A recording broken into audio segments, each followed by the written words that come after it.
Assalamualaikum warahmatullahi wabarakatuh. Salam sejahtera untuk kita semua. Waalaikumsalam warahmatullahi wabarakatuh. Terima kasih sebelumnya saya sampaikan kepada Inspirasi Malam yang sudah memberikan kepercayaan kepada saya untuk sedikit berbagi pengetahuan. Saya memang mungkin masih banyak kurangnya, tapi akan sedikit berusaha untuk menyampaikan apa yang saya tahu sementara ini.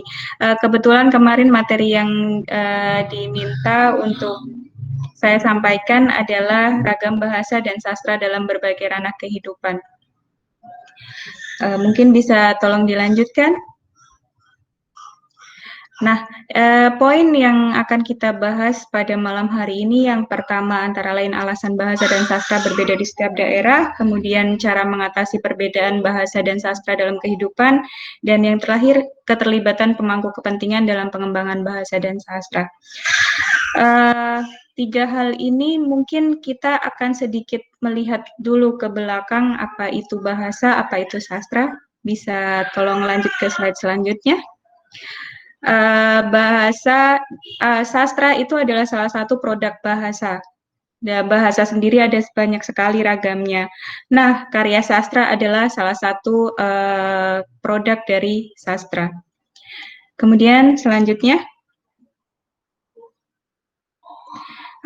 yang pertama kita bahas dari sastra terlebih dahulu mungkin. Sastra secara etimologi berasal dari kata sastra, bahasa Sanskerta yang merupakan kata serapan, yang artinya teks yang mengandung instruksi atau pedoman. Kemudian kata sas berarti instruksi atau ajaran. Teks sastra tidak hanya teks yang berisikan tentang instruksi ajaran, lebih dari itu dalam bahasa Indonesia kata itu bisa digunakan untuk menunjuk kepada kesusastraan atau sebuah jenis tulisan yang memiliki arti atau keindahan tertentu.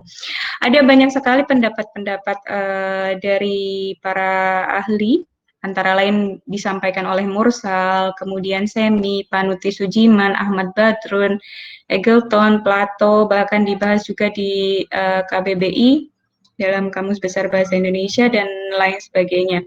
Tapi pada dasarnya intinya semuanya itu berkaitan dengan produk kata-kata atau bahasa yang dihasilkan oleh manusia, kemudian berkaitan dengan kehidupan sosial, keindahan, dan kemudian seni. Akhirnya kemudian muncul pertanyaan, apakah bedanya sastra dengan seni? Sedangkan dalam sastra itu ada keindahan, dalam seni juga ada keindahan. Karya sastra lebih bersifat tulisan ya, sesuatu yang berhubungan dengan kata-kata, tapi bersifat seni. Akan tetapi kalau seni itu lebih bersifat barang atau tidak bersifat sastra. Seperti itu. Mungkin agak membingungkan, tapi kita bisa ambil contoh misalnya kalau karya sastra itu dari misal contoh yang paling gampang itu novel mungkin. Novel itu memang sebuah benda, tapi yang kita bahas adalah isi dari novel tersebut. Sedangkan seni, misal tarian. Tarian itu lebih ke fisik, bentuk tariannya, dan lain sebagainya. Selanjutnya, nah, sastra sendiri terbagi menjadi dua, ada sastra imajinatif dan non-imajinatif. Yang pertama, imajinatif itu ada puisi, fiksi, atau prosa naratif, kemudian drama. Dalam fiksi atau prosa naratif ini ada tadi novel, ada roman, ada fabel, dan lain sebagainya yang banyak sekali jenisnya itu. Kemudian ada yang non-imajinatif, itu karya-karya yang berbentuk isai, misal seperti kritik, biografi, autobiografi, memoir, catatan harian, surat-surat baik itu surat resmi maupun pribadi. Akan tetapi dari keduanya ini ada kesamaannya, yaitu sama-sama memenuhi estetika atau seni, yaitu unity yang merupakan keutuhan, balance keseimbangan, kemudian harmoni keselarasan, dan emphasis pusat penekanan suatu unsur. Selanjutnya, nah, selanjutnya kita bahas tentang bahasa. Bahasa sendiri berasal dari bahasa Sanskerta, yaitu kemampuan yang dimiliki manusia untuk berkomunikasi dengan manusia lain menggunakan tanda, misalnya kata dan gerakan. Kajian ilmiahnya disebut linguistik. Perbedaan bahasa yang kita ketahui sekarang ini itu dimulai dari terjadinya migrasi penduduk dunia atau yang diawali dengan cikal manusia modern yang Homo sapiens itu, yang dimulai kurang lebih 60.000 tahun sebelum Masehi. Kurang lebih itu. Tepatnya masih ada berbagai teori yang disampaikan. Di Indonesia sendiri ada dua ras besar yang menduduki Indonesia, yaitu Austronesia dan Melanesia. Austronesia itu terdiri dari seluruh daerah Indonesia kecuali Nusa Tenggara Timur dan Papua. Kemudian Melanesia sendiri berarti kebalikannya dari Austronesia, yaitu Nusa Tenggara Timur dan Papua. Bahasa Austronesia itu seperti biasa bahasa-bahasa Melayu, kemudian bahasa Thailand dan lain sebagainya. Sedangkan Melanesia itu tentunya seperti bahasa-bahasa yang berkembang di Nusa Tenggara dan Papua, termasuk Australia, Papua Nugini, Selandia itu juga merupakan bahasa-bahasa Melanesia.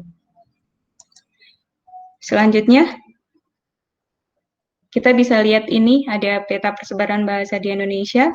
Yang bagian atas yang ada warna merah itu Austronesia, kemudian ada Melanesia. Dipercaya atau diyakini bahwa nenek moyang orang Indonesia itu berasal dari Taiwan, Cina Daratan, orang-orang Cina Daratan yang melakukan migrasi ke Taiwan, kemudian pada 5.000 tahun melakukan migrasi lagi, ada yang datang ke Indonesia melalui Sumatera, kemudian akhirnya datang ke daerah timur, Nusa Tenggara, dan lain sebagainya dengan tahun-tahun yang seperti disampaikan di dalam gambar tersebut, sehingga ada perbedaan. Nah, selanjutnya, ini kalau yang ini peta migrasi manusia di dunia. Pertama dari daerah di Afrika itu dari daerah Babilonia, kemudian pecah, ada yang ke daerah barat, ada yang akhirnya ke Indonesia, ada yang ke Amerika, dan lain sebagainya. Selanjutnya. Nah, untuk menjawab pertanyaan yang pertama, bahasa dan sastra berbeda di setiap daerah. Yang pertama tadi kita sudah bahas di bagian awal, ada migrasi penduduk dunia yang membawa serta bahasa dan budaya masing-masing, kemudian terjadi akulturasi bahasa dan budaya, kemudian didukung oleh kondisi geografis yang meliputi kondisi alam, flora, fauna, iklim, dan lain sebagainya, sehingga muncullah ragam bahasa dan budaya. Kemudian ada juga ragam bahasa dan sastra, memunculkan karya sastra. Kenapa saya katakan kondisi geografis juga mempengaruhi? Karena bahasa itu dibentuk awalnya salah satunya adalah selain bahasa isyarat juga bunyi bahasa itu dibuat berdasarkan tiruan bunyi dari suatu hal atau suatu objek tertentu. Misal di Jawa ada hewan yang namanya tokek. Mungkin di Indonesia untuk daerah lain juga namanya sama, atau mungkin daerah lain ada yang berbeda namanya. Tokek itu kan bunyinya tokek. Nah, nama tokek muncul dari tiruan dari bunyi yang dikeluarkan oleh hewan tersebut, sehingga kondisi geografis yang memunculkan adanya flora fauna itu mendukung juga perbedaan bahasa. Kemudian selanjutnya, nah, untuk menjawab pertanyaan yang kedua dan ketiga, yaitu cara mengatasi perbedaan bahasa dan sastra dalam kehidupan, kemudian dan keterlibatan pemangku kepentingan dalam pengembangan bahasa dan sastra, itu sebetulnya ada timbal balik. Itu di Balai Bahasa sendiri mungkin nanti bisa ditanyakan lebih jelasnya atau dijelaskan lebih lanjut oleh teman-teman dari pihak Balai Bahasa. Itu ada tetap Balai Bahasa memproduksi pengembangan bahasa pemersatu yang kita ketahui sekarang ini adalah bahasa Indonesia yang sudah disahkan di Sumpah Pemuda. Kemudian ada juga mereka melakukan program perlindungan bahasa untuk bahasa daerah. Sebetulnya untuk yang pertama untuk bahasa pemersatu bahasa Indonesia pada akhirnya sekarang ini agak menjadi buah si malakama. Karena apa? Karena penggunaannya yang semakin luas membuat penggunaan bahasa daerah itu semakin tergeser. Jadi banyak bahasa daerah yang sekarang sudah tidak ada lagi penuturnya dan belum ada dilakukan penelitian tertulis sehingga hilang begitu saja. Maka dari itu yang akhirnya mendorong Balai Bahasa juga untuk melakukan tindakan lebih lanjut untuk perlindungan bahasa untuk bahasa daerah seperti itu. Nah, untuk menyikapi perbedaannya, itu yang pertama memang kita harus terbuka dengan segala informasi ataupun perbedaan. Kemudian menambah pengetahuan lagi untuk mengetahui bagaimana sih budaya dari kelompok A, suku A, daerah A, kemudian daerah B, daerah C, dan seterusnya. Kemudian mempelajarinya. Setelah mempelajari itu kan akan terlihat keunikannya, akan mengetahui keunikannya, dan akhirnya meyakini bahwa itu adalah kekayaan budaya. Kalau kita sudah meyakini itu sebagai kekayaan budaya, otomatis kita akan menjadikan hal tersebut menjadi kebanggaan tersendiri untuk kita. Dari kebanggaan itu akhirnya muncullah keinginan untuk melestarikan. Jadi memang untuk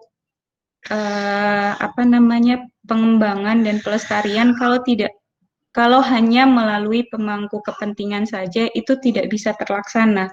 Kita sebagai individu, sebagai masyarakat Indonesia, apalagi sudah memiliki KTP yang artinya kita resmi sebagai penduduk Indonesia, juga harus ikut berkontribusi dalam hal pengembangan maupun pelestarian.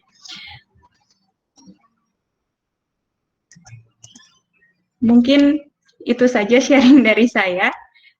Kita lanjutkan untuk diskusi. Semoga saya bisa menjawab atau kita bisa saling berbagi informasi. Misal saya tidak tahu, nanti bisa dibantu saya untuk memberikan penjelasan yang lebih valid lagi.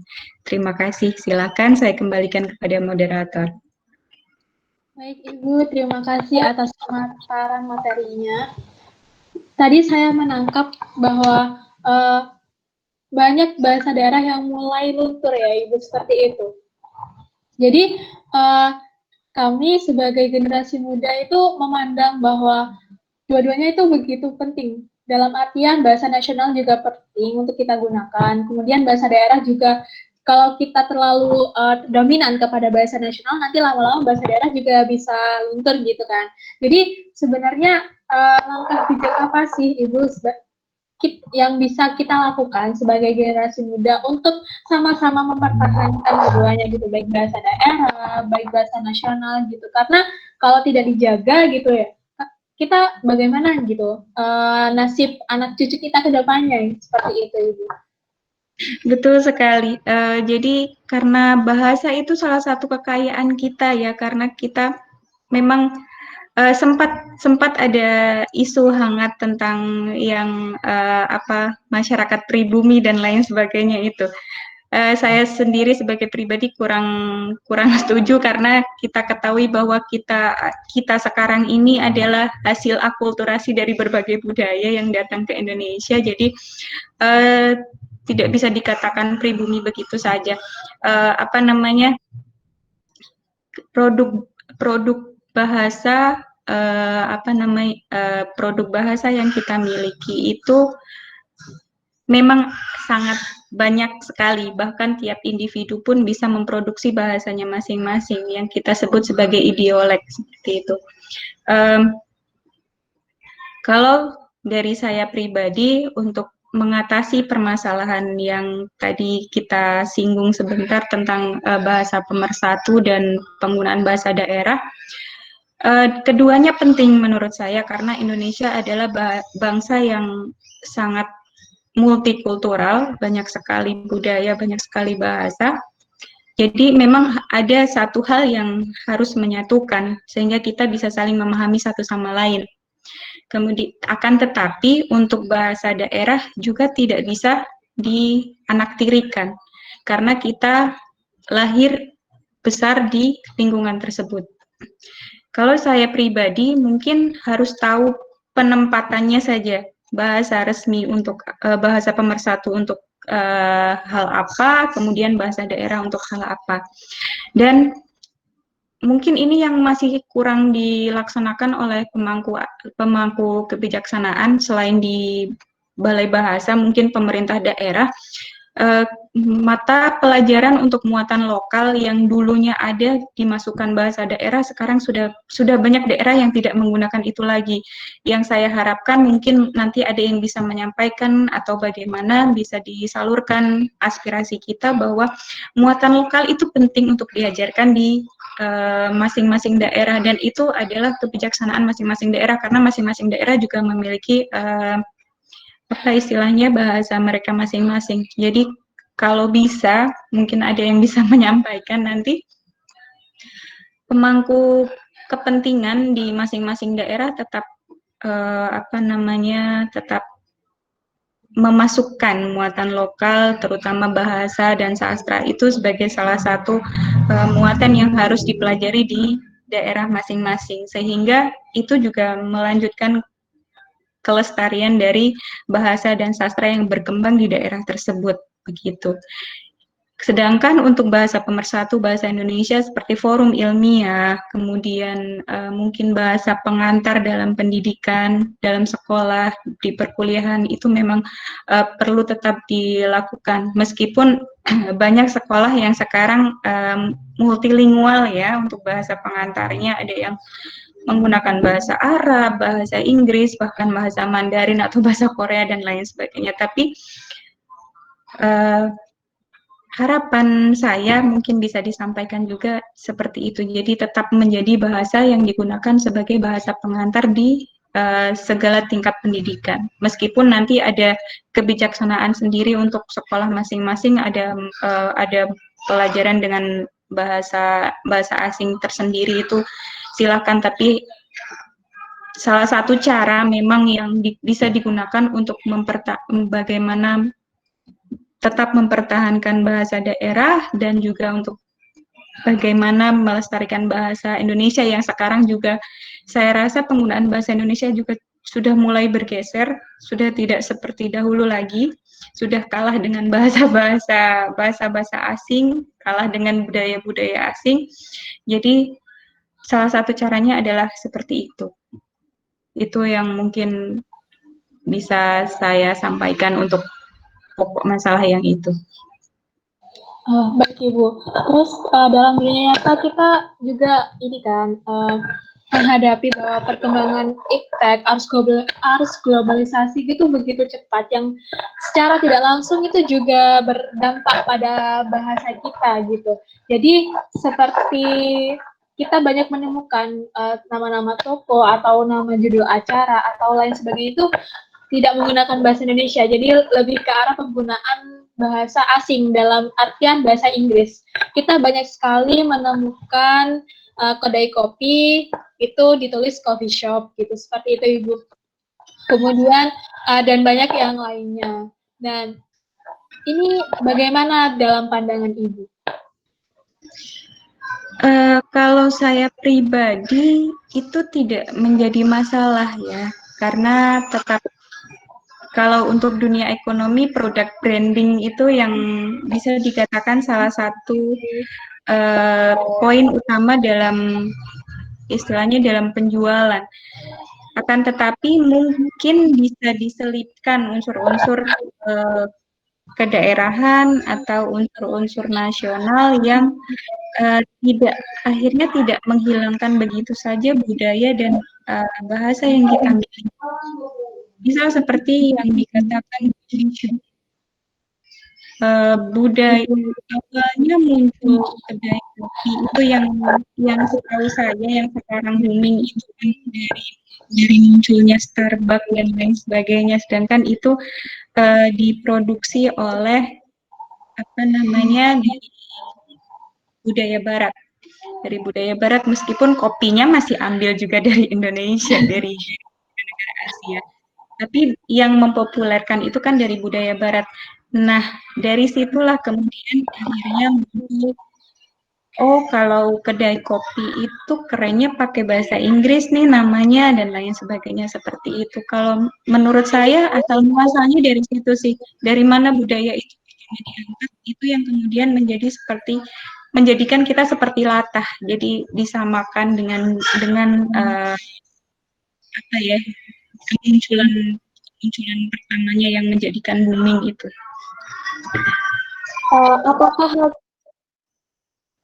Apakah hal tersebut tidak mengancam dari keutuhan bahasa nasional kita, Ibu, untuk kedepannya? Dan bagaimana Ibu melihat banyaknya penggunaan kata asing yang digunakan oleh masyarakat kita dalam berkomunikasi sehari-hari, gitu? Jadi, bagaimana pandangan Ibu terhadap hal tersebut? Kalau untuk berkomunikasi sehari-hari, saya rasa agak kurang tepat ya. Kecuali lawan bicara kita memang sama-sama memang orang yang paham dengan bahasa tersebut.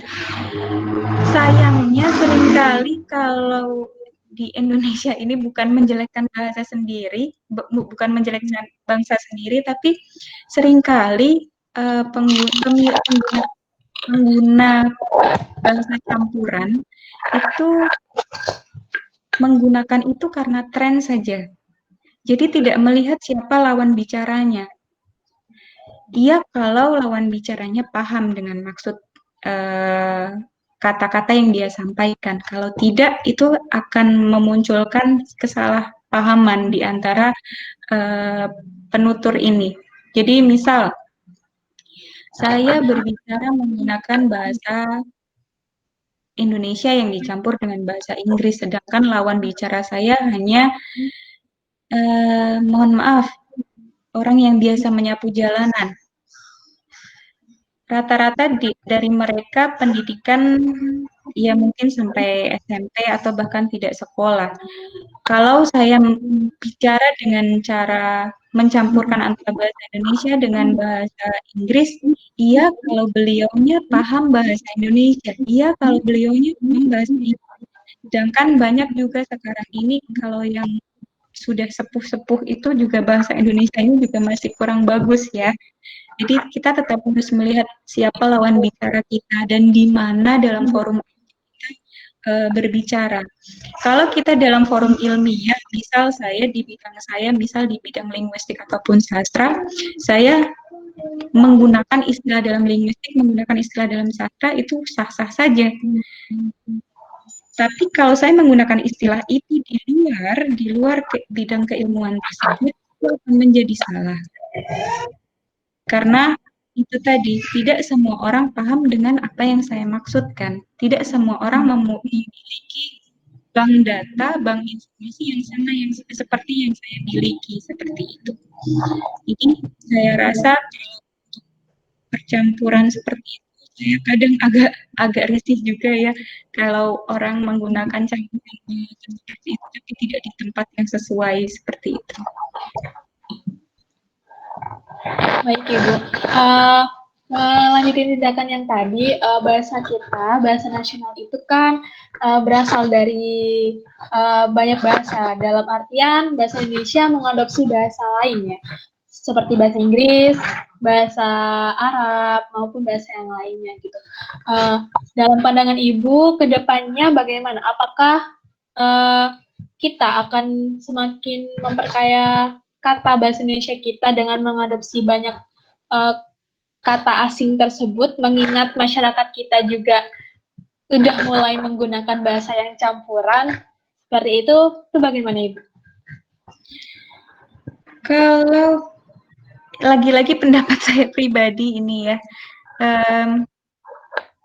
memang kita tidak bisa memungkiri perkembangan teknologi, perkembangan zaman, apalagi disertai dengan perkembangan media sosial, jaringan internet yang semakin bagus dan lain sebagainya. Kita bisa dapat informasi dari daerah lain, negara lain yang memiliki budaya dan bahasa yang berbeda dengan kita dengan sangat mudah sekarang ini.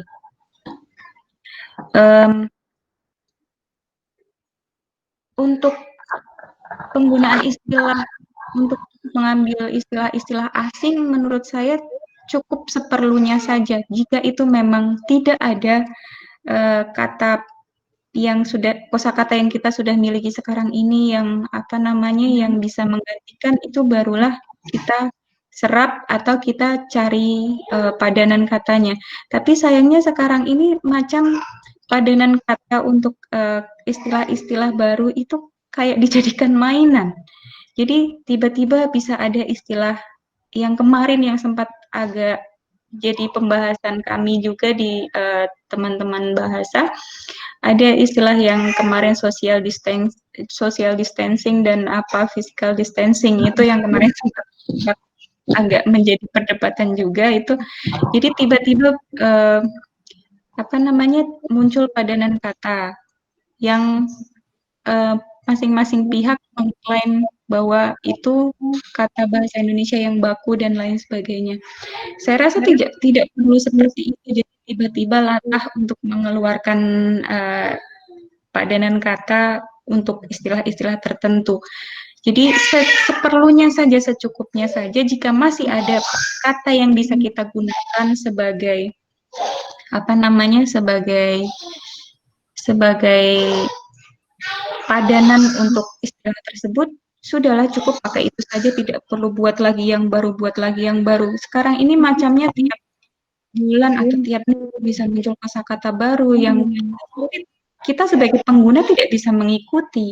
Dulu mungkin bisa mengikuti saat masih ada media cetak yang berupa koran, majalah dan lain sebagainya, mereka dari pihak Balai Bahasa dan lain sebagainya itu. Tapi sekarang ini informasi yang kita dapatkan tidak hanya dari media cetak itu, bahkan sekarang media cetak sudah mulai ditinggalkan ya. Ada banyak sekali penerbit yang jadi saya rasa tidak perlulah tidak seperti itu.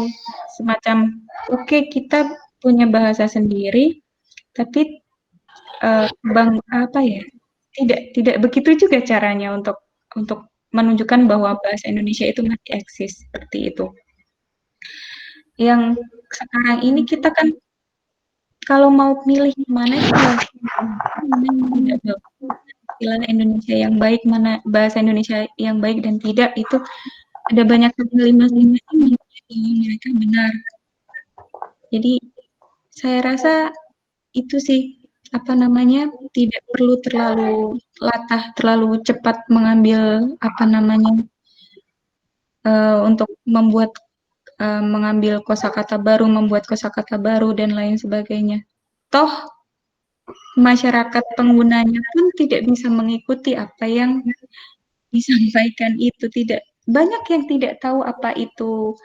Bahkan sekarang masih dari luring dan lain sebagainya, apalagi upload bahasa Indonesianya apa, download bahasa Indonesianya apa, itu juga masih tidak paham. Cukuplah secukupnya saja, tidak terlalu latah kalau menurut saya. Oke, baik, tadi kita menyinggung masalah bahasa asing. Kemudian kita juga mengenal Ibu bahasa gaul seperti itu Ibu. Nah, itu apakah juga memiliki peran gitu untuk bahasa nasional kita? Maksudnya apakah bahasa gaul tersebut malah memperkaya kosakata kita atau malah juga bisa mengancam seperti yang yang sering kita dengar, mungkin yang anak-anak Jakarta biasanya lo gua gitu, tapi dia ngomongnya bahasa Indonesia tapi lo gua, atau mungkin di media sosial biasanya boleh banget, padahal itu banget tuh bukan bahasa Indonesia yang baku kan Ibu, seperti itu ya. Jadi itu bagaimana ya Ibu? Rasa kalau untuk bahasa pergaulan itu tidak ada yang Kalau untuk bahasa pergaulan tidak ada yang perlu dibatasi ya. Justru aneh kalau kita bahasa pergaulan menggunakan bahasa yang sesuai dengan apa ejaan yang bagus. Itu malah aneh, itu malah seperti jadi sekat pembatas antara satu pihak dengan pihak yang lainnya. Akan tetapi kalau untuk sekarang ini kita di para linguis juga agak bingung juga maksudnya dalam artian kalau kita memaksakan untuk menggunakan suatu tatanan tertentu, sedangkan di luar itu atau pada kenyataannya media sudah sangat merajai, sangat meracuni. Jadi kalau kita mau marah pun juga di posisi yang tidak tepat karena apa? Seringkali media memunculkan istilah-istilah tertentu atau misal sekarang ini banyak sekali yang apa media berita yang seringkali menggunakan ejaan yang tidak bagus atau kalimat-kalimatnya tidak runtut, tidak tidak jelas seperti itu. Itu akan menjadi semacam apa ya? Bukan racun tapi semacam yang diyakini oleh masyarakat bahwa itu sudah betul. Padahal sebetulnya bukan.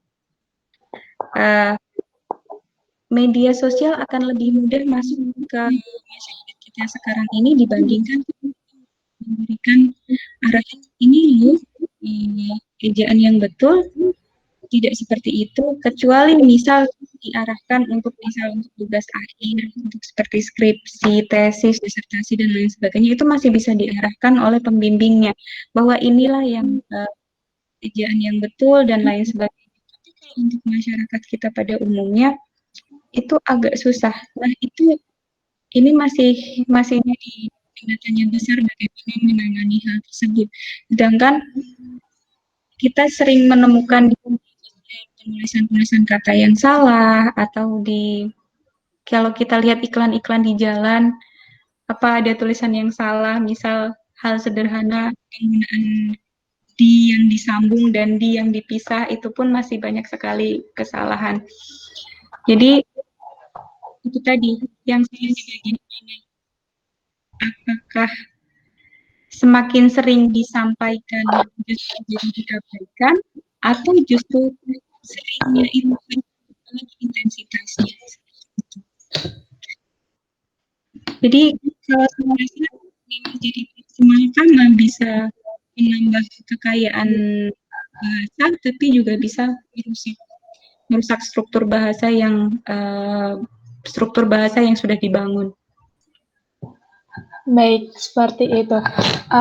Ibu, ini kembali ke PPT yang tadi, kan bangsa Indonesia, masyarakat Indonesia itu terdiri dari bangsa Australia dan Austronesia dan Melanesia ya. Apakah ada ciri-ciri tersendiri dari karya sastra yang dihasilkan dari bangsa Austronesia dan Melanesia tersebut mungkin?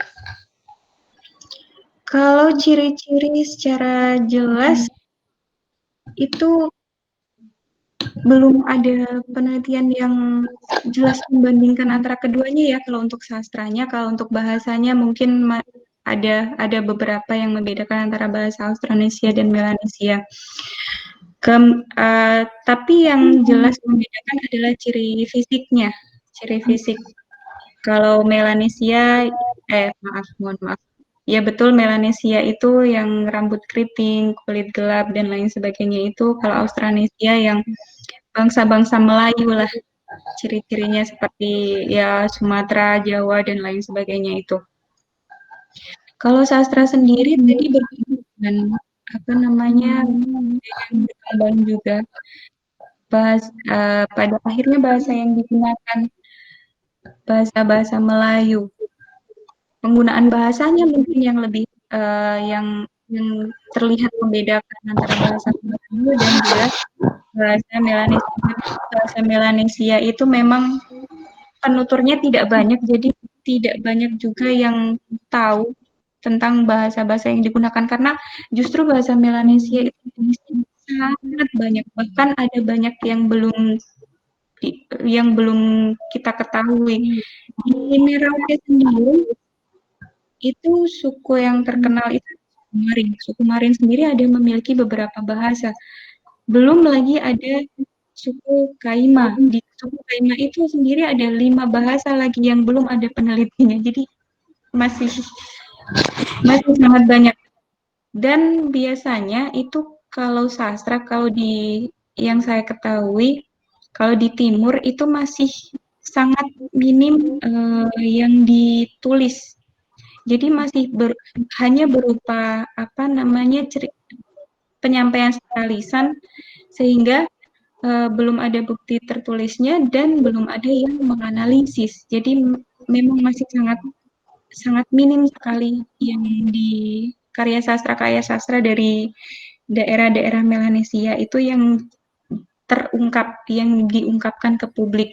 Kalau mungkin yang bahasa Indonesia yang Nusa Tenggara itu sudah cukup banyak yang muncul keluar, karena banyak juga linguis kita yang berasal dari daerah.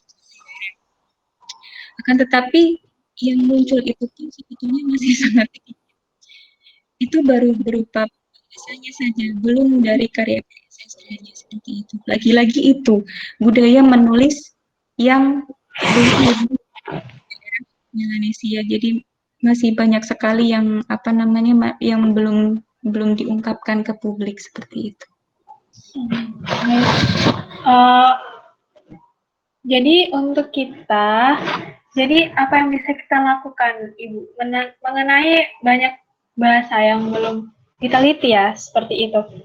Jadi apa yang mungkin bisa kita bantu atau kita lakukan ke depannya? Hal pertama yang mungkin kita bisa lakukan adalah pelajari dan lestarikan bahasa daerah terdekat kita atau bahasa ibu kita. Jadi setidaknya kita sudah membantu untuk melestarikan satu bahasa yang kita ketahui. Seperti itu. Jadi mungkin kalau yang berkecimpung di bidang bahasa itu bisa nanti melakukan penelitian ekspansi kemana, bisa datang ke Papua atau daerah Nusa Tenggara untuk melakukan penelitian bahasa. Tapi lagi-lagi ada banyak sekali kendala yang mungkin bahasa penuturnya tinggal sedikit, penuturnya tidak bisa bahasa Indonesia, biaya penelitian yang tinggi, kemudian tingkat kepercayaan yang masih rendah, misal dengan pendatang baru itu juga tantangan-tantangan tersendiri. Jadi yang bisa kita lakukan sekarang adalah gunakan, pelajari, lestarikan bahasa-bahasa yang terdekat dengan kita, yang bisa kita jangkau terlebih dahulu, seperti itu. Kalau ada rezeki lebih, ada kesempatan lebih, nanti bisa melakukan penelitian-penelitian lanjutan untuk untuk menggali lebih lanjut tentang kekayaan bahasa di Indonesia, seperti itu. Baik Ibu, ini kan kita membahas salah satu topik bahasanya itu mengapa bahasa dan sastra itu berbeda di tiap daerah. Kemudian kita itu mengenal banyak sastrawan yang dari Sabang sampai Merauke, misalnya ada Sapardi Djoko Damono, kemudian novelis yang terkenal ada Andrea Hirata. Tentunya dalam setiap karya sastranya tersebut beliau memiliki ciri khas gitu Ibu. Bagaimana, apakah daerah domisilinya itu menggambarkan juga culture ciri khas dari sastra yang beliau hasilkan tersebut? Tentunya sangat mempengaruhi karena karya sastra itu merupakan salah satu cara penulisnya untuk mengungkapkan jati dirinya. Jadi apa yang sudah pernah menjadi pengalaman hidup dari si penulis, termasuk dari latar belakang sosial, budaya, daerah tempat tinggal, tadi flora fauna juga akan mempengaruhi ciri-ciri dari hasil karya mereka, seperti itu. Baik.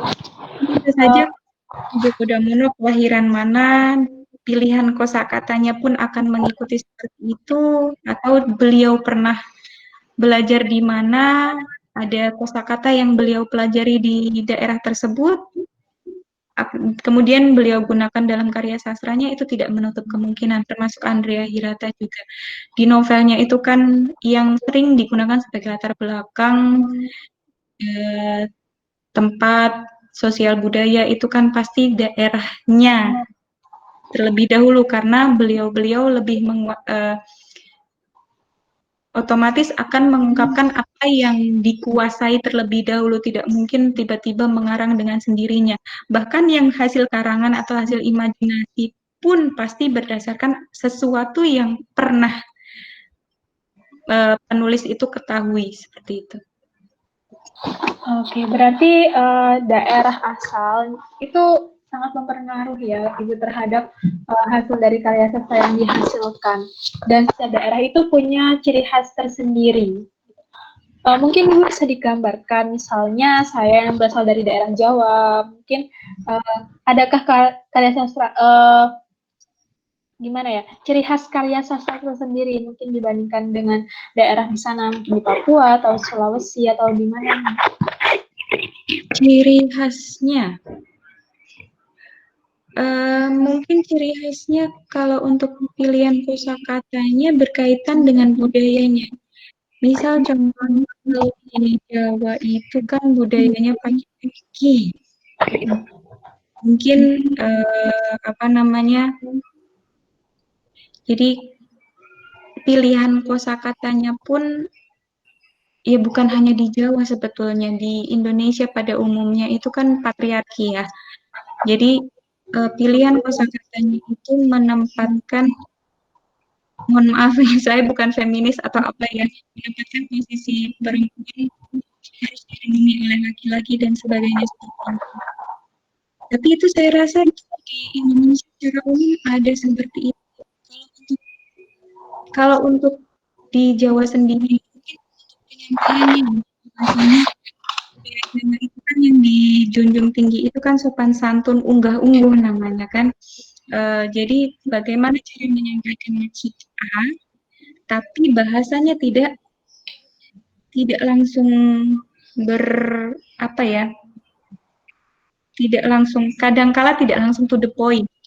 Jadi bahasanya bagaimana caranya dibuat seindah mungkin sehingga bisa mencapai tujuan. Jadi mungkin ciri-cirinya adalah metaforanya, apa pilihan kosakatanya, apakah denotatif atau konotatif seperti itu.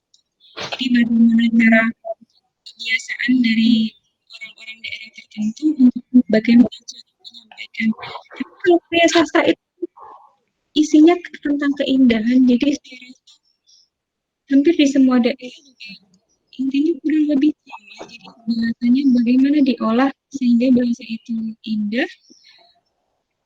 meskipun itu sebuah kritikan, tapi tidak melukai yang dikritik seperti itu. Kalau ciri secara spesifik untuk tiap daerah, saya rasa tidak ada. Karena ya, di Indonesia daerah barat, baru kemudian menyebar ke daerah-daerah lain, karena dulu apa namanya, migrasi juga dimulai dari daerah barat, seperti itu. Oke, ada pertanyaan terakhir Ibu dari saya sebelum kita mulai sesi tanya jawab.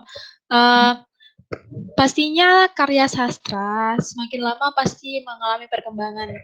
Berdasarkan pengalaman saya pribadi, jika saya membaca karya sastra yang mungkin tahun 1900-an gitu, memiliki tingkat kesulitan dalam untuk memahami karya sastra tersebut. Jadi saya harus membacanya berulang kali atau mencari maknanya di Google atau bertanya kepada guru saya.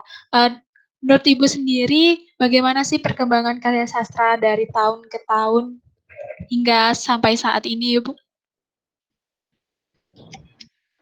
Perkembangan karya sastra dari tahun ke tahun itu otomatis ada banyak sekali perubahan, terutama dalam segi pilihan bahasa, kemudian apa namanya, topik-topik populer yang diangkat, kemudian kan disesuaikan dengan isu-isu sosial yang sedang terjadi seperti itu. Untuk Yang sastra-sastra lama memang bahasanya tergolong sulit untuk dipahami kita yang di generasi sekarang ini karena otomatis yang pertama ejaannya pun berbeda. Kemudian kedua, budaya yang berkembang saat itu belum seperti yang sekarang ini. Dan kadangkala kita tidak memahami jalan berpikir generasi sebelum kita. Sehingga kita harus berulang kali membaca lagi karena kita harus menghubungkan antara sastra tersebut dengan bagaimana budaya saat itu berkembang. Jadi memang agak susah dipahami, perlu usaha ekstra untuk memahami karya sastra lama. Tidak hanya dalam segi bahasa, tapi juga dalam segi cara pandang, cara berpikir dari si penulis sastra tersebut. Semakin ke sini, semakin kalau menurut hasil pengamatan saya pribadi itu bahasa yang digunakan semakin ringan. Bahasa-bahasa yang digunakan semakin semakin dekat dengan kehidupan sehari-hari. Mungkin dikarenakan sekarang ini tiap orang sudah memiliki kebebasan untuk mengungkapkan pendapat mereka masing-masing, sedangkan dulu karya sastra lama itu harus melalui screening tersendiri dari pihak, misal dari waktu itu misal masih ada di penyebar semangat, itu harus melalui screening dari pemerintahan Belanda dan lain sebagainya. Jadi bahasa yang digunakan itu bahasa-bahasa sandi yang tidak bukan bahasa sandi dalam artian sandi seperti yang kita ketahui di film-film detektif dan lain sebagainya, bukan seperti itu, tapi dengan bahasa-bahasa kiasan sehingga tidak mudah diketahui maksudnya oleh pihak lain, seperti misal penjajah tadi, seperti itu. Semakin ke sini kita memiliki kebebasan, kita merdeka, kemudian kita memiliki kebebasan individu untuk berpendapat, menyampaikan aspirasi kita, jadi bahasanya semakin ringan, semakin dekat dengan kehidupan. Bahkan sekarang banyak juga karya-karya sastra yang penggunaan bahasanya menggunakan bahasa-bahasa sarkas, bahasa-bahasa yang yang tadinya dianggap oleh masyarakat Indonesia sebagai kata-kata yang tabu, bahasa-bahasa yang tabu, tidak layak untuk untuk diungkapkan ke halayak umum seperti itu. Jadi karena itu kebebasan menyampaikan pendapat sepertinya yang kemudian mengubah dari bahasa yang berat itu kemudian menjadi bahasa-bahasa yang lebih ringan dan bisa diterima oleh semua kalangan. Baik, Ibu, terima kasih. Selanjutnya kita masuk sesi tanya jawab. Ini ada peserta yang ingin bertanya. Kak Petra, monitor. Assalamualaikum warahmatullahi wabarakatuh. Selamat malam kepada moderator dan pemateri untuk malam ini. Waalaikumsalam warahmatullahi wabarakatuh. Selamat malam, Kak. Silakan disampaikan pertanyaannya kepada Ibu Hanova. Saya ingin bertanya kepada Ibu Hanova, seperti yang kita ketahui, judul malam ini kita membahas tentang ragam bahasa dan sastra dalam berbagai ranah kehidupan, kan? Terus Ibu Hanova tadi mengenai sedikit tentang bahasa daerah dalam penggunaan sastra. Yang saya ingin tanyakan, seperti yang kita ketahui, kan saya SMP angkatan 17, itu sejak SMP bahasa daerah dalam kurikulum dihapuskan. Kan sudah memakai kurikulum 2013. Sampai SMA saya tidak mendapatkan pelajaran tentang bahasa daerah. Tetapi untuk angkatan 2020 di bawah saya 1 tahun, mereka telah mendapatkan kembali bahasa daerah dalam pelajaran yang mereka dapatkan. Yang saya tanyakan di sini tanggapannya Ibu Hanova, bagaimana tanggapan Ibu Hanova terhadap kurikulum yang digonta-ganti dalam pelajaran bahasa daerah, Bu? apakah itu mempengaruhi tentang sistem pendidikan dalam sastra Indonesia atau tidak? Terima kasih. Ya, terima kasih Mas Petra ya. Saya panggil Mas tidak apa-apa ini ya. Memang itu jadi PR tersendiri juga untuk kita ya, kurikulum yang seakan-akan ganti kepemimpinan, ganti kurikulum, ganti menteri, ganti kurikulum, seperti itu. Itu juga jadi keresahan, tidak hanya jadi keresahan murid, siswa, mahasiswa, tapi juga sebagai pendidik, baik itu guru maupun dosen. Seringkali kebijakan itu akhirnya membuat pelakunya menjadi kelimpungan. Tapi lagi-lagi yang bisa saya sarankan, karena saya juga bukan di posisi sebagai pemangku jabatan, jadi lagi-lagi yang bisa saya sarankan adalah meskipun tidak ada mata pelajaran atau mata kuliah untuk muatan lokal itu, alangkah baiknya kita mencari informasi sendiri untuk menambah kekayaan kita, sehingga kecintaan kita terhadap budaya kita juga semakin tinggi. Tapi kalau untuk perkembangan pengajaran sastra Indonesia sendiri, memang pada akhirnya membuat semakin berat ya, karena pada akhirnya tidak semua, misal saya sebagai pendidik, dalam hari ini sebagai dosen, tidak semua mahasiswa saya memiliki background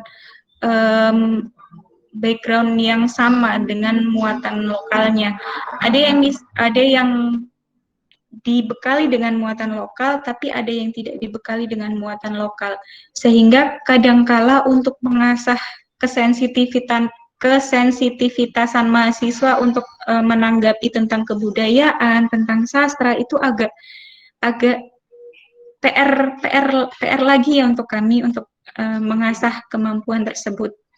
Jadi apakah berpengaruh atau tidak? Saya rasa berpengaruh, karena itu tadi yang merasakan adalah kami di perguruan tinggi, apalagi untuk bidang-bidang tertentu, misal seperti sastra dan bahasa itu tadi. Padahal utamanya untuk bahasa dan sastra Indonesia itu sangat dekat kaitannya dengan kebudayaan. Jadi kalau tidak dibekali dari awal, rasanya itu jadi PR yang lumayan untuk kami selesaikan juga, seperti itu. Apakah sudah menjawab, Mas Petra? Ya, Bu. Terima kasih sudah menjawab pertanyaan. Ya, semoga sudah sesuai. Terima kasih, Kak Petra. Selanjutnya ada pertanyaan dari Muhammad Fikih. Halo, Kak Fikih. Monitor.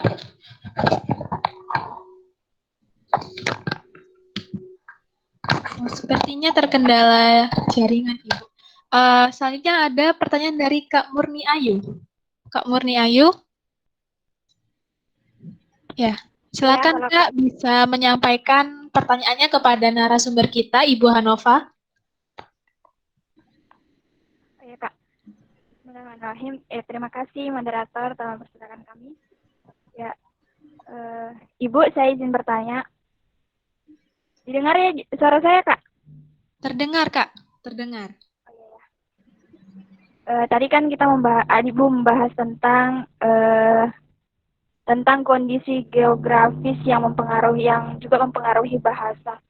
Saya masih kurang paham, Bu, tentang ini kondisi geografis, mengapa ya, Bu, bisa mempengaruhi suatu bahasa. Mungkin ada contohnya, Bu. Terima kasih. Ini Mbak Murni, saya panggil Mbak Murni ya, Mbak Murni Ayu. Kenapa kondisi geografis juga mempengaruhi keanekaragaman bahasa juga? Tadi yang seperti saya sampaikan, misal ya mungkin jenis hewan yang lain, tapi yang saya contohkan tokek ya tadi ya. Bisa saja di daerah A yang pegunungan itu tidak ada tokek, tapi di daerah B yang merupakan daerah pantai atau dataran rendah itu ada tokek, sehingga itu menyebabkan perbedaan. Ada kata tokek untuk mengasosiasikan hewan tokek yang bersuara tokek, tapi di daerah lain tidak ada kosakata tersebut untuk mengasosiasikan hewan tersebut karena hewan tersebut tidak ada di daerah tersebut. Begitu juga dengan kondisi geografis, beda lagi. Karakteristik bahasa yang digunakan di daerah pegunungan dengan di daerah dataran rendah, terutama pantai, itu pasti berbeda. Dari mulai intonasinya, kemudian pilihan kosakatanya, dan lain sebagainya itu juga akan berbeda. Lagi-lagi, ini terkait letak geografis. Misal di Jawa, yang saya ketahui di Jawa karena saya memang orang Jawa. Seperti kita ketahui, yang dikenal sebagai daerah yang dianggap kebudayaannya paling kental itu daerah Yogyakarta dan Surakarta. Itu daerah termasuk ada dataran rendahnya, ada dataran tingginya. Tapi akan bergeser lagi dengan daerah yang misal di daerah Dieng, daerah Purwokerto, Banyumas, kemudian Cilacap, dan lain sebagainya itu. Letak geografis yang jauh dari pusat daerah yang dianggap sebagai pusat kebudayaan itu menyebabkan perbedaan penggunaan kosakata yang digunakan di daerah seperti Jogja dan Surakarta dengan yang digunakan di daerah Banyumas, Wonosobo, Purwokerto, dan lain sebagainya. Itu dikarenakan daerah tersebut adalah daerah pegunungan yang notabene dulunya untuk mencapai daerah tersebut butuh usaha lebih untuk sampai ke daerah, misal daerah Wonosobo, Dieng, Banjarnegara, dan lain sebagainya. Jika dari mana tadi, dari Jogja dengan Surakarta, untuk mencapai daerah tersebut butuh usaha lebih, sehingga pasti ada perbedaan.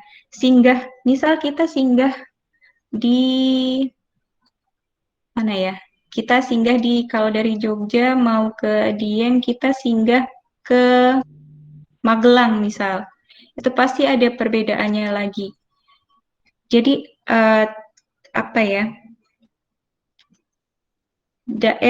semakin jauh daerahnya, semakin ada perbedaan geografisnya, itu akan berbeda lagi.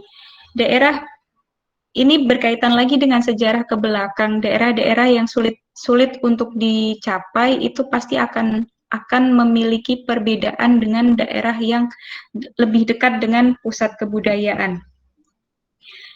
Kalau orang daerah pegunungan dan daerah pesisir itu memang tekanan katanya, nada yang digunakan memang sama-sama keras, tapi perbedaannya adalah dikarenakan yang di pantai itu karena kerasnya karena terhalang oleh angin, kemudian yang di pegunungan itu terkendala oleh jarak antara ada jarak jauh. Jadi menggunakan bahasa yang keras untuk bisa sampai kepada pernah tidak melakukan percobaan, kalau yang suka suka mendaki itu suka teriak-teriakan panggil-panggilan dengan temannya yang lain. Nah, seperti itu. Itu dari dulu-dulunya seperti itu. Jadi apa yang lebih spesifik itu tadi, letak geografis mempengaruhi, di situ ada flora, fauna, kemudian cuaca, dan lain sebagainya, sehingga kosakata yang ada di daerah A belum tentu ada di daerah B, seperti itu. Kan beda juga tuh, di pegunungan misal ada flora fauna apa, di dataran rendah tidak ada, otomatis tidak ada juga. Kak Murni Ayu, apakah sudah terjawab atau sudah terjawab atau malah makin bingung? Masih ada yang ingin ditanyakan? Iya, Bu. Mungkin bertanya lagi Bu, sedikit kan kondisi geografis ini mempengaruhi kosakata, ini juga mempengaruhi akan intonasi bicaranya dalam interaksi. Kayaknya kalau saya dari daerah Papua, dari timur, ujung timur. Mohon maaf, Kalau bisa dilihat diulangi dari sedikit tadi ada sedikit gangguan. interaksi.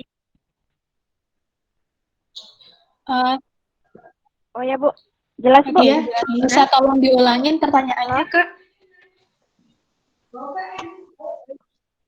Oh ya Kak ya. Didengar Kak? Iya, bisa. Oh ya. Iya Bu, mau bertanya lagi Bu sedikit tentang masih kondisi geografis. Tadi kan sudah dijelaskan, sudah sedikit paham Bu, bagaimana kondisi geografis ini yang mempengaruhi kosakata. Kemudian apakah ini juga mempengaruhi intonasi dalam berbicara Bu? Karena saya juga kan Bu dari daerah ujung timur di Papua. Nah di Papua itu kalau saya amati intonasi dalam berbicaranya itu kan agak keras suaranya. Nah kalau dalam berinteraksi kadang sering disepahami. Jadi itu berpengaruh Bu dalam berinteraksi, berbicara. Iya, mungkin bisa saya tangkap sedikit ya. Tadi juga mungkin sedikit tapi agak membingungkan saya jelaskan yang daerah pegunungan dan daerah daerah dataran rendah yang tinggi rendahnya intonasinya seperti itu. Iya, kondisi geografis itu mempengaruhi, tapi ditambah lagi dengan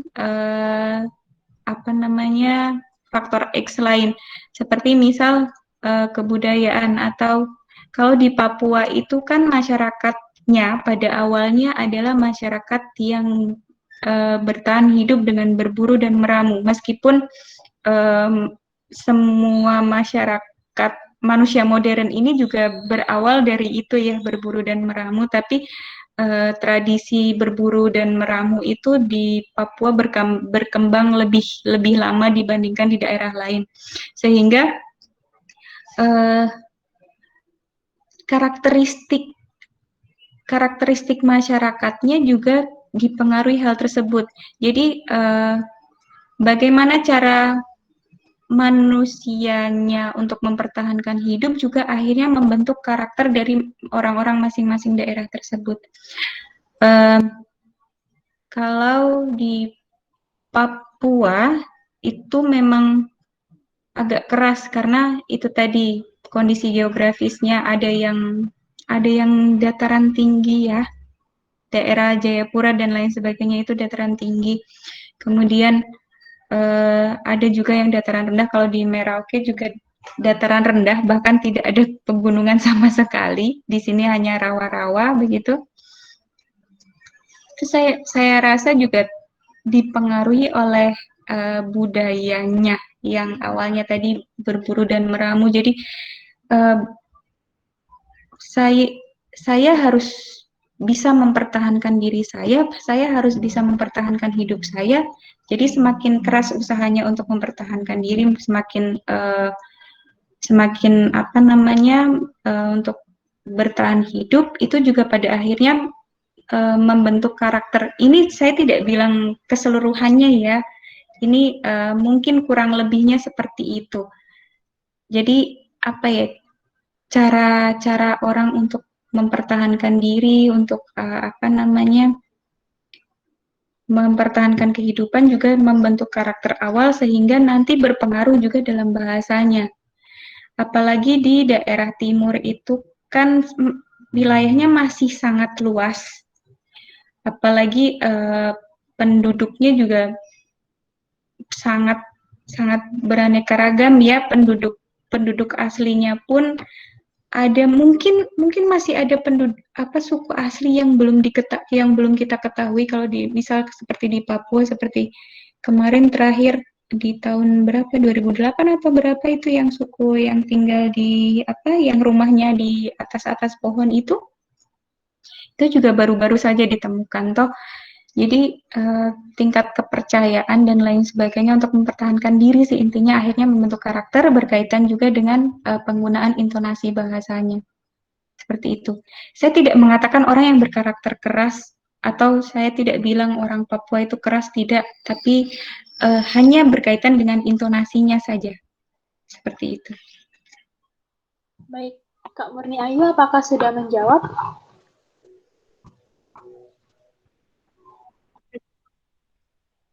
Ya Bu, Iya, sudah cukup. sama-sama. Terima kasih Bu Semoga jawabannya. bisa Assalamualaikum. menjawab pertanyaannya dengan betul ya. Waalaikumsalam warahmatullahi wabarakatuh. Iya, Terima kasih Bu, Kak terima kasih Ayu. Bu. Baik, pertanyaan ketiga dari Kak Muhammad Fikri. Kak Muhammad Fikri.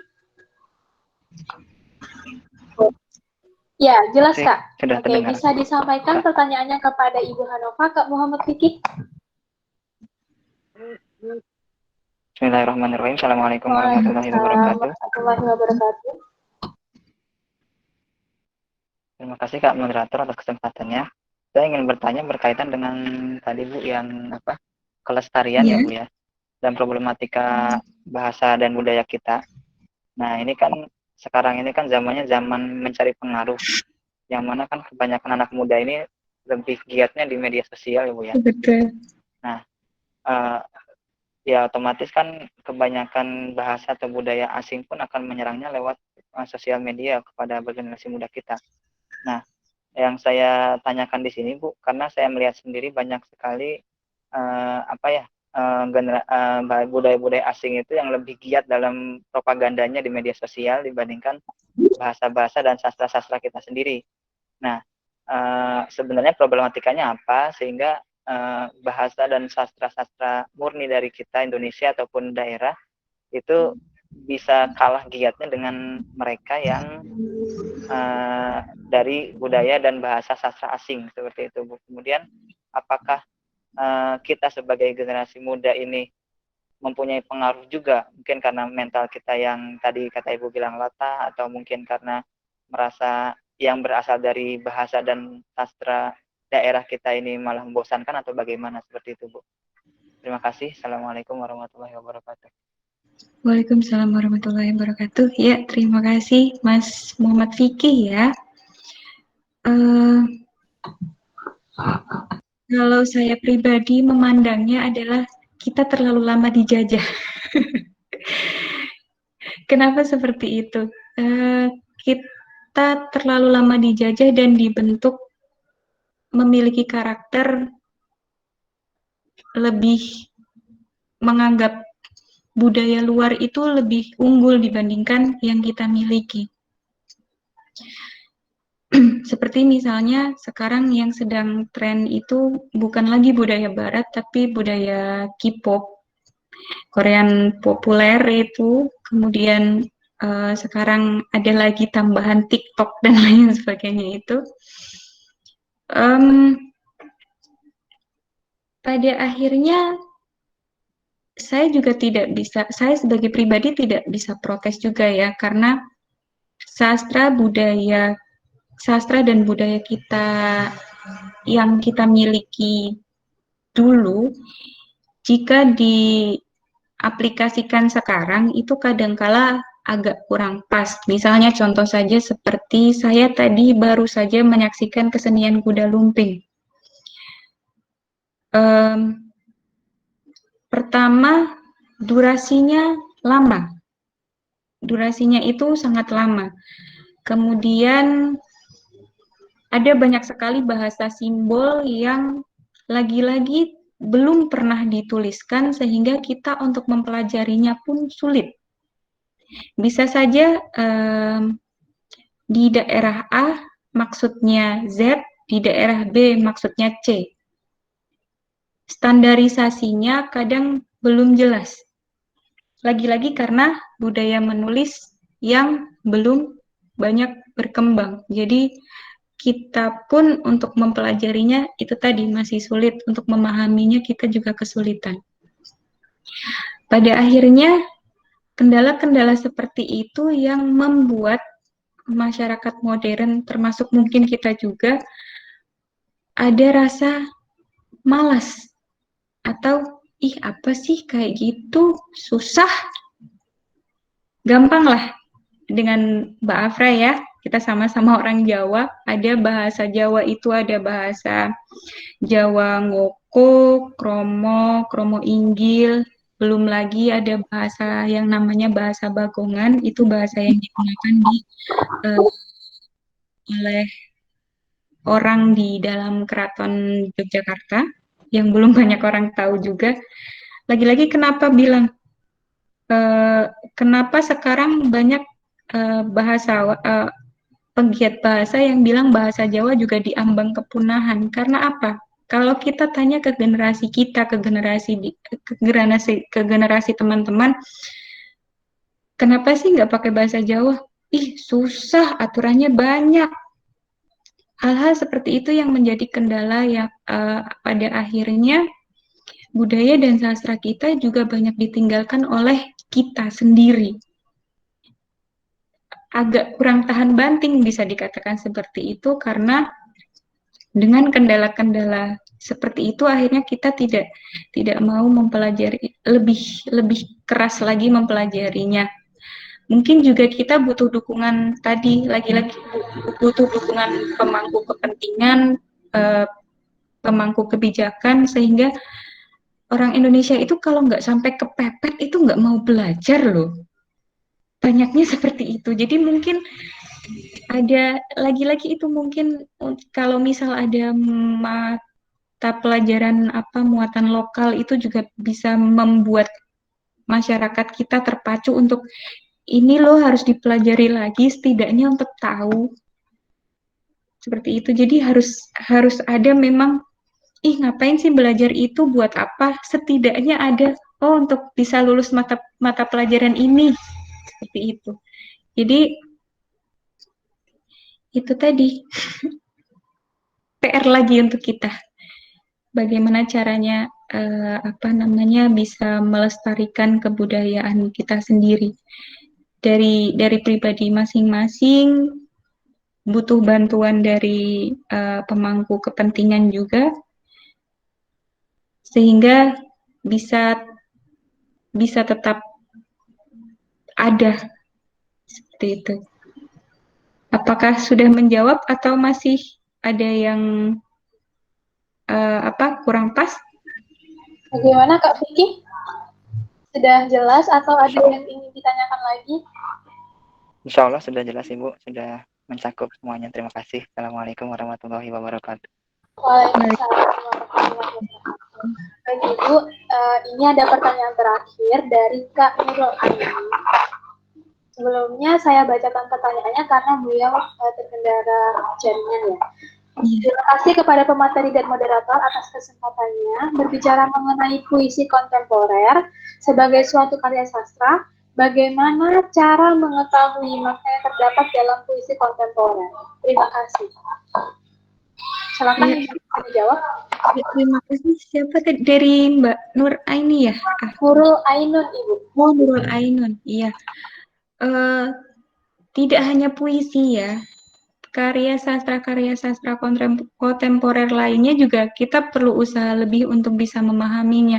Selain kita mencari tahu makna kosakata yang digunakan, kita juga harus melihat latar belakang dari si penulis ataupun baik itu latar belakang pribadi ataupun latar belakang sosial yang sedang terjadi pada saat karya sastra tersebut dibuat. Sehingga kita bisa memaknai apa yang dimaksudkan, terutama mungkin puisi. Itu bisa berkaitan juga dengan mungkin saat itu sedang terjadi isu sosial apa, atau orang itu kelahiran tahun berapa, di tahun-tahun tersebut ada kejadian apa, atau budaya dalam masyarakat kita pada tahun tersebut seperti apa, kebebasan berpendapat pada tahun tahun-tahun tersebut seperti apa, itu juga akan mempengaruhi dan membantu kita untuk bisa memahami apa sih yang dimaksudkan atau apa sih yang ingin disampaikan oleh penulis karya sastra tersebut, terutama puisi. Karena puisi itu agak gampang-gampang susah untuk dipahami ya, karena masing-masing penulis itu punya maksud dan tujuan tersendiri, dan pembaca pun punya interpretasinya sendiri, sehingga untuk bisa memahami lebih jauh itu memang harus dilihat juga siapa penulisnya, kapan itu dibuat, latar belakangnya seperti latar belakang penulisnya seperti apa, latar sosial yang sedang terjadi di masa itu seperti apa. Jadi ada banyak hal juga yang harus dipertimbangkan untuk bisa memahami sebuah karya sastra. Seperti itu. Apakah sudah cukup bisa menjawab? Kak Nurul Aina?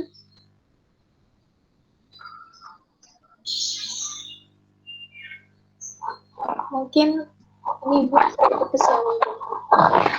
Masih terkendala jaringan ya? Mungkin seperti itu. Baik. Oke, segala pertanyaan telah disampaikan kepada pemateri. Teman-teman diminta untuk on kamera karena kita mau dokumentasi. Bisa dinyalakan kameranya, teman-teman. Mohon maaf Kak, di sini listriknya lagi padam karena sedang banjir. Saat ini sedang banjir. Astaga, di mana itu? Astagfirullahaladzim. Di Sulawesi Utara Kak, di Bolmong dan Bolsel sekarang masih cukup deras hujannya. Ya Allah. Yang dikirim di grup itu? Baik-baik ya Kak di sana. Ya, mohon doanya Kak. Ya, semoga segera berakhir bencananya. Ini masih tetap hujan. Ya. Beberapa rumah ada hanyut. Astagfirullah. Baru berlindung di mana itu? Ya, cari tempat yang tinggi Kak. Semoga lekas berlalu ya musibahnya. Amin, dan Kak. Diberikan kekuatan serta kesabaran untuk menghadapi cobaan yang diberikan. Amin, amin. Ini Kak, listriknya juga bukan listrik sih, tapi jaringannya baru nyala sejak tadi malam sampai dengan malam ini lagi baru nyala lagi. Semoga segera membaik ya Kak. Amin, terima kasih. Ya teman-teman yang lain bisa nyalakan kameranya.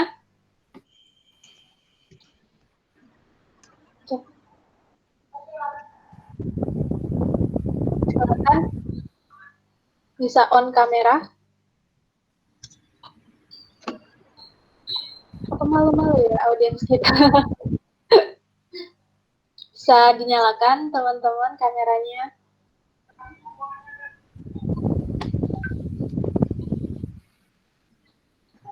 Atau mungkin ini ya Ibu terkendala kameranya ada yang rusak seperti ini.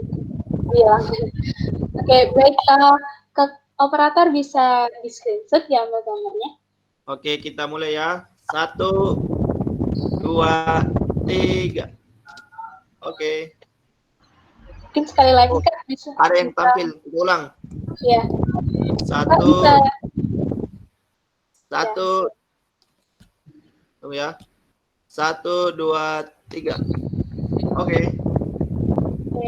Terima kasih Kak operator. Ya. Baik. Untuk terakhirnya,